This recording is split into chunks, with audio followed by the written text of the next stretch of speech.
బ్రహ్మానందం గారి బ్రదర్ శ్రీవర్ధన్ అనుకుంటా, ఆయన వీడియో ఒకటి చలవమణిలో ఏమని, మా తమ్ముడు నాకు ఒక ఫోను చేస్తే ఎంత సంతోషంగా ఉంటుంది, నేనేమి ఆయన బిజీగా ఉండొచ్చు, నేను అడగట్లేదని అన్నాడని ఒక వీడియో.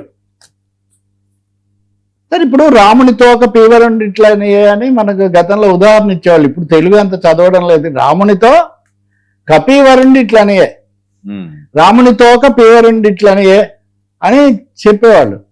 బ్రహ్మానందం సోదరుడు ఆ వీడియో మొత్తం చూస్తే ఈ ఇల్లు మా తమ్ముడే ఆయనే కట్టించాడు, బ్రహ్మానందం గారే అంటున్నాడు. ఆయన బ్రహ్మానందం గారే కట్టించాడు, మా అమ్మాయి పెళ్లి కూడా ఆయనే చేశాడు, సంబంధాలు అన్ని విషయాలు కూడా తను పట్టించుకుంటాడు అని అతను చెప్తుంది. ఇప్పుడు వీడియో వ్యూస్ కోసమో ఇంకొక దానికోసం అది కట్ చేసేసి ఫోన్ సార్, మనం చాలాసార్లు మన అమ్మ నాన్న ఎన్నిసార్లు వేరా ఒక్కసారి ఫోన్ చేయడానికి టైం లేదా, అలా వెళ్తూ అన్న చేయొచ్చు కదా అంటుంటారు. ప్రతి తల్లి, ప్రతి తండ్రి, ప్రతి అన్న, ప్రతి చెల్లి, ప్రతి ఇంట్లో ఫోన్లు ఇంకా ఎక్కువ చేస్తే, ఇప్పుడేమో ఫోన్లు చాలా ఎక్కువైపోయినాయనే వాదన మనం వింటుంటాము.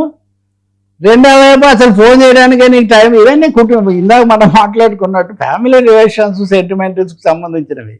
ఒకవేళ ఏదో ఎమోషన్లో ఒక అన్న ఒక మాట అంటే కూడా దాన్ని బాగా పెట్టేసి ఇది అంటేనే మన వాళ్ళందరూ కూడా బయలుదేరి బ్రహ్మానందం వల్ల బ్రహ్మానందం. కానీ నేను ఇంకొకటి చెప్తా, దీంట్లో ఇంకొక వికృతమైన విషయం ఇదే కదా, ఆయన చాలా వినయంగా మాట్లాడండి పాపం. వాళ్ళ బ్రదర్ కూడా బ్రహ్మానందం గారు అనే అన్నారు, ఇంకోటి కూడా అన్నాడు ఆయన, పైన ఉన్న వాళ్ళు వాళ్ళ థింకింగ్ వేరే ఉంటుంది, కింద ఉన్నాం కదా మాది ఒక వేరే ఉంటుంది అని కూడా చాలా చెప్పాడు ఆయన.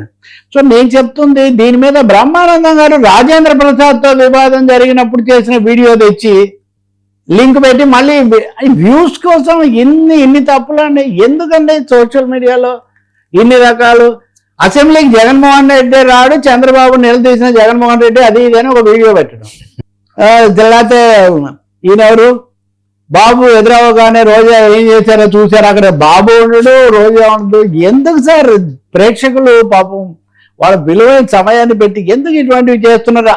అది ఒక ఎత్తు అయితే, ఇక్కడ ఒక తెలుగు వాళ్ళతో పెనవేసుకుపోయినటువంటి ఒక హాస్య నటుడు, హాస్య బ్రహ్మానందం, ఆయనను తీసుకొని ఆయన కూతురు పెళ్లి చేశాడు, ఇల్లు కట్టించాడు, అది ఇది అని ఆ నోటితోనే చెప్తే పోనీ రెండో అన్న వేయాలి కదా, లేదు ఒక్క చోటన్నా మీరు చూపించండి ఈ రెండు వేశారేమో, కొంతమంది పాయింట్ అవుట్ చేశారు. సో ఈ ధోరణిలో మంచిది కదా సార్, వ్యూస్ కోసం మరీ అంత ఆకాశం నుండి శంభు నుంచి అద పవనాంధోలోకం ముందేరని అంత కిందకు పోవాల్సిన పని లేదు.